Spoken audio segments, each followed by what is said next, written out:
অন্যতম একটি পর্যটক কেন্দ্র, এটাকে বলা হয় উপশহর। তাই এই যে জায়গাটি খুবই সুন্দর, যে চারপাশটা দেখলে যে আপনাদের মন ভরে যায়, প্রাকৃতিক দৃশ্য দিয়ে এই জায়গাটা পুরাই ভরপুর আছে। আপনাদেরকে দেখাতে একটু পরে দেখাবো যে কত সুন্দর যে এই জায়গাটি। এই যে দেখেন যে আশপাশে কত সুন্দর দেখা যাচ্ছে, যে চারপাশে যে দিকে তাকাবেন সেদিকে সবুজ শ্যামলে ঘেরা, যে আপনাদের কাছে অনেক ভালো লাগবে। এই উপশহরটা অনেক সুন্দর। দেখতে পেলাম কি একটি আজব গাছ, এই গাছটি কখনো দেখিনি। দেখেন আর এই গাছটি কতই না সুন্দর। এর নাম জানি না, আপনারা যদি কেউ জেনে থাকেন তাহলে কমেন্ট বক্সে জানাবেন যে এটার কি নাম। গাছটি খুবই সুন্দর, মনে হয় যে এরকম গাছটা দেখে মনে হচ্ছে যে এটা কোনো ঔষধি গাছ, তো এটার মধ্যে কোনো গুণাগুণ এরকম থাকতে পারে ঔষধি। আমার কাছে গাছটি খুবই ভালো লাগতেছে, এটা খুবই সুন্দর, যেদিকে তাকায় সেদিকে শুধু তাকাইতে মন চায়, এবং পুরোটা পারলে যদি ঘুরতে পারতাম তাহলে মনে হয় যে আমার কাছে মানে একটা আশা পূরণ হতো এরকম। এত সুন্দর যে উপশহরটা।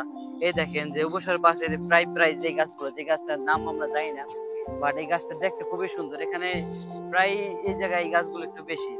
আর এই যে আশপাশে কত সুন্দর যে ঘাস শ্যামল, সবুজ শ্যামলে ভরা। আমাদের উপশহরের পাশে একটি নদী বয়ে গেছে, নদীটা খুবই সুন্দর নদী। এই যে দেখেন একটা উপশহরের পাশে আরেকটি নদীতে, এটা সৌন্দর্য আরো বাড়িয়ে দিচ্ছে, কতই না সুন্দর।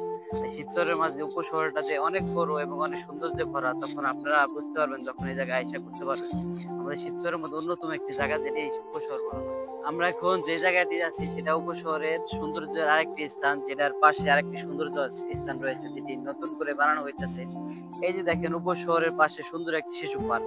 এই পার্কটা কিন্তু সৌন্দর্য মানে এন্তরে পরিপূর্ণ হয় নাই, কিন্তু তাতেই দেখেন কত সুন্দর দেখা যাচ্ছে। যখন এটা পরিপূর্ণ হয়ে যায় তখন আরো সুন্দর লাগবে।